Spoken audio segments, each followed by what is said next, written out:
Alright guys, so we are back looking at the Cold War still, and our topic for today is going to be how communism spreads to China and what effect that spread has on China. And in fact, China today is still a communist country, so the origin of modern China, it really involves us going back to the Cold War, and honestly back to World War II. So let's set the stage, get some context. And we have to go back and review Mao Zedong a little bit. He was the Chinese communist leader. He was a rebel who'd been fighting against the nationalist government of China. And then, as we learned, in 1937, China was invaded by Japan.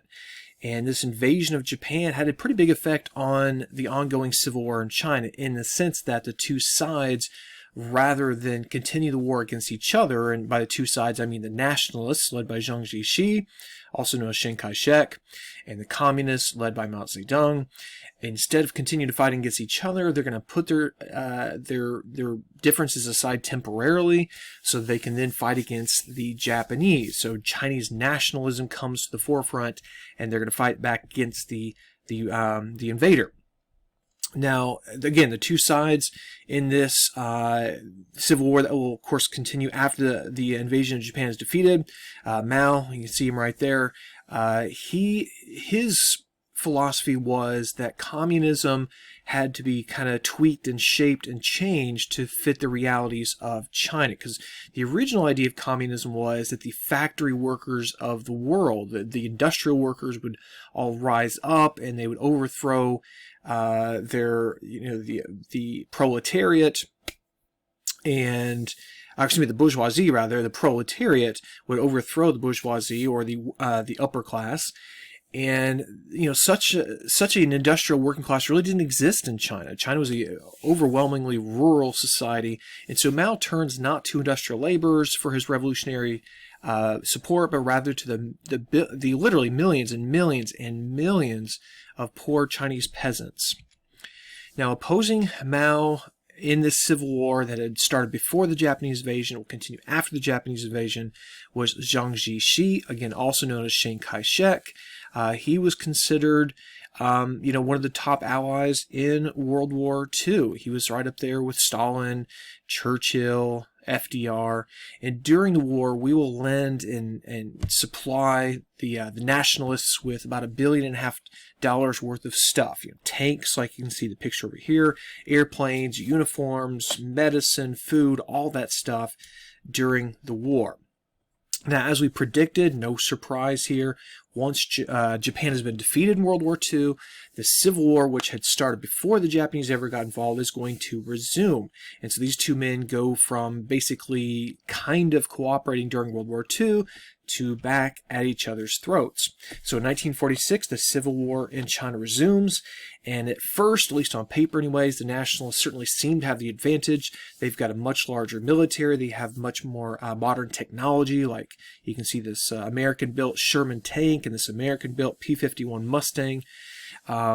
And they still have America to supply them with ever more stuff. So we're going to supply them with $2 billion more in stuff. But it turns out that even though on paper the nationalists seem to have the advantage, they have a lot of problems. Okay, number one is the massive corruption that's going on in the nationalist government.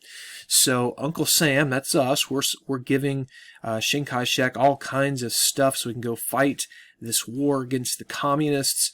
But in fact, a lot of this stuff is going right into the pockets of him, but also his cronies. And so the nationalists don't really do a very good job of winning over popular support.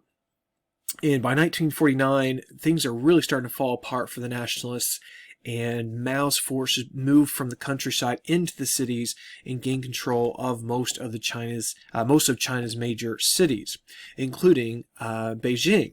So in October 1949, Mao, here he is in Beijing, capital of China, he declares that China is now the People's Republic of China.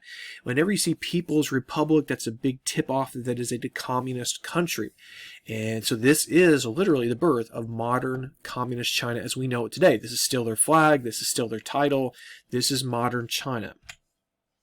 Now, Jiang Jieshi, or Chiang Kai-shek, as he's also known, He may have lost the war, but he's not completely done. What's going to happen is he's going to take his forces, the nationalists who had lost this war, and they're going to flee to this island off the coast of China called Taiwan, also known as Formosa.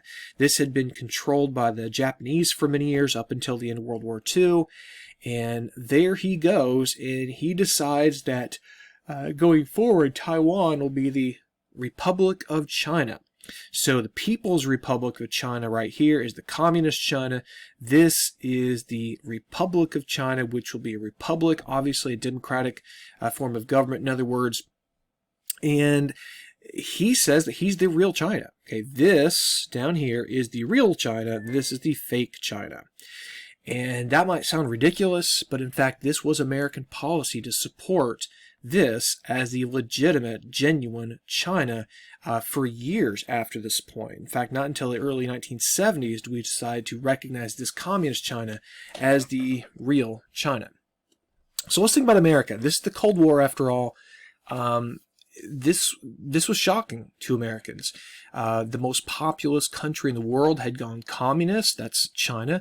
The biggest country in the world, the Soviet Union, was, of course, also communist.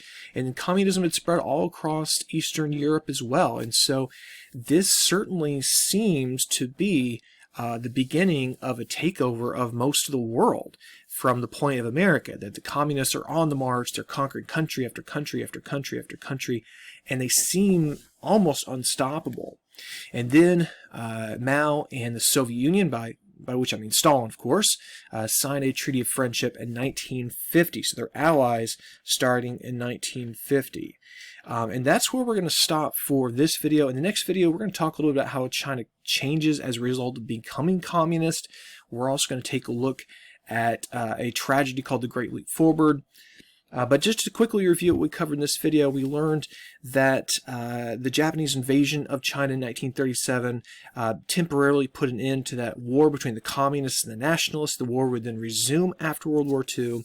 The nationalists would lose. They then flee to Taiwan, also known as Formosa, and Mao becomes the unquestioned leader of a new communist country called the People's Republic of China.